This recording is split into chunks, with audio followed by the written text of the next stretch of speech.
Hi, I'm Rob. And I'm Rob. And this is Ask Rob and Rob.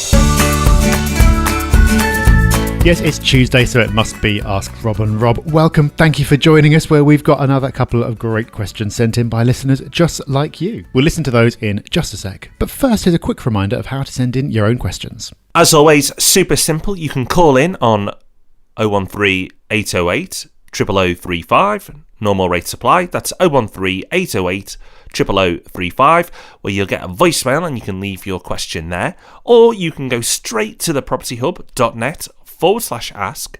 That's thepropertyhub.net/ask and get your questions submitted that way. Both really easy. And this week we've had two lovely hubbers leave us questions. And first up, we've got Rich. Hi there, my name's Rich and I'm a new investor. Love the podcast. I read an article this morning in The Guardian based on a think tank's suggestion that the Bank of England should be given new powers to help them prevent house prices rising in much the same way they control monetary inflation over the next 5 years, to move the economy away from property investment towards science and manufacturing. My question would be, it has three parts. Firstly, how would that work? Secondly, what would it mean for an investor today? And lastly, how likely is that exactly? Thanks a lot. Thank you, Rich. I can see why you're asking this question. It's one of those headlines where you see it and you're like, well, that doesn't sound good. And then you try to figure out what it means and you can't really work it out. So I did a bit of digging into this on your behalf. It's a proposal from a think tank who basically said that in the same way that the Bank of England has an inflation target, they should also have a house price inflation target. Initially, for the first 5 years, that target should be 0, so it should stay exactly where it is.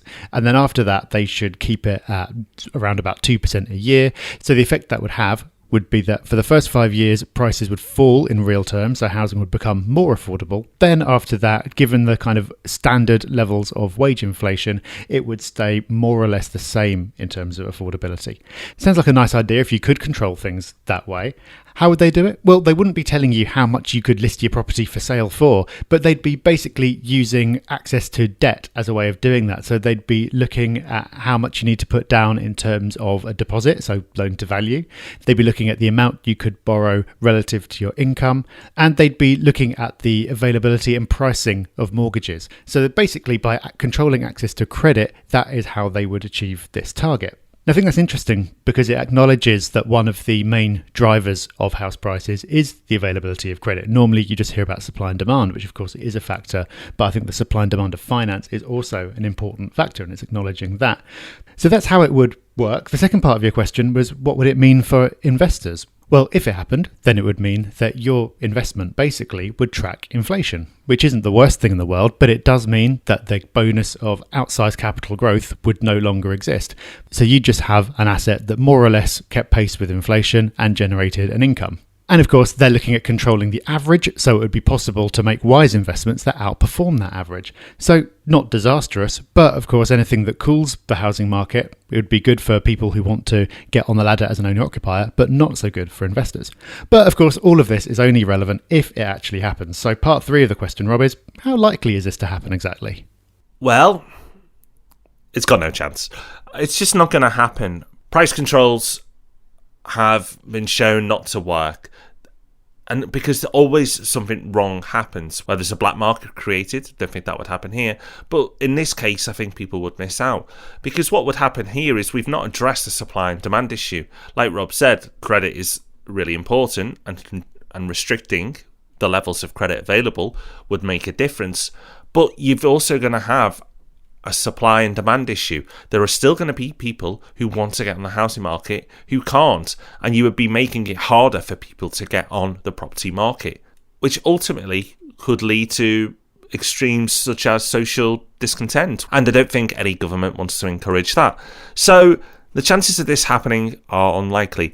I think it's great that people are coming up with different ideas and solutions. And although I don't think this would work, it's nice to see some thought being put behind a solution, and it is quite creative. And while it may work in controlling prices for a while and not work ultimately, at least they've had a go. Most governments have no idea what they want to do with house prices and no idea how to fix the housing crisis. So at least people are spending time on this problem. But for any investor losing sleep over this one, I wouldn't. It's not going to happen, and I can't see anything close to this dramatic happening anytime soon. So thank you, Rich, which is a great name for a property investor. And next up, we've got Anthony. Hi, it's Anthony from Sheffield. Firstly, thank you for all the free information. I've listened to your podcast, Almost Barely. It's fantastic. And recently, somebody asked a question around stamp duty, minimising the liability, and whether or not they could purchase a property limited company and thereby avoid stamp duty. I thought that stamp duty can be avoided if the property is sold for less than 40,000. I'd appreciate it if you could confirm whether that's right, one way or the other. All the best. Oh, Rob, is this a clever loophole? Have we finally found the way not to pay stamp duty? Well, no, it's not really a loophole. It's actually just a fact. You can buy a property for less than £40,000 and incur no stamp duty. So, everyone, let's start snapping up those properties. Or not.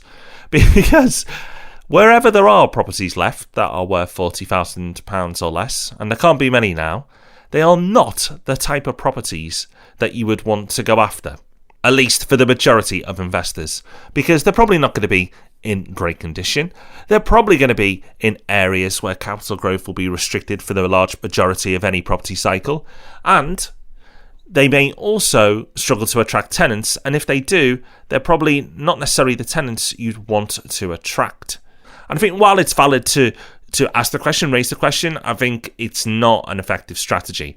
Because for the amount of stamp duty you'd have to pay on, say, a £100,000 property, it would only be £3,000.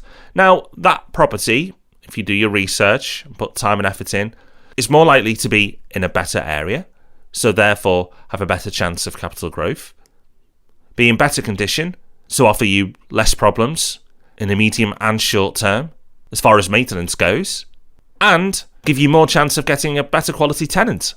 So for £3,000 stamp duty, I'd say that's worth it for me. So we've got to be careful that by trying to save a few quid, we don't actually end up costing ourselves a lot more.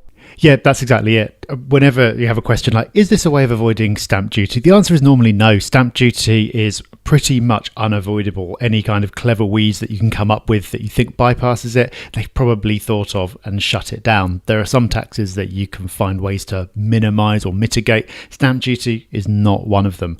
But while it's not nice and there's that nasty extra 3% for additional properties, like Rob says, you have to look at the investment in its broader context and think, well, how is a very, very cheap property going to compare over the long term in terms of capital growth and income and everything else to a slightly more expensive property?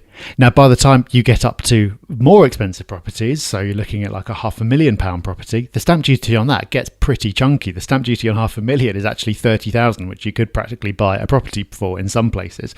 So it does start getting very serious. But for the majority of buy-to-let properties, you're not going to be going beyond 4 figures in stamp duty. So there you go, Anthony. Hope you found that useful. I hope we've put that into some context for you. And just as a tip for anyone listening, if you Google stamp duty calculator, there are some really good stamp duty calculators out there that will tell you the rates, including if you're an investor and it's additional property. So you can work out exactly how much you're going to be paying and work that into your figures. Okay, so that's us done. Another week. 2 questions answered. We'll be back next Tuesday and answer 2 more. Of course, we'll be back on Thursday with the main event, the property podcast. So don't miss that. It's going to be a cracker. But we can't wait to answer more of your questions. So we see you back here, same place, same time next Tuesday. And of course, on the podcast on Thursday. Until then, take care. Bye-bye. Bye-bye.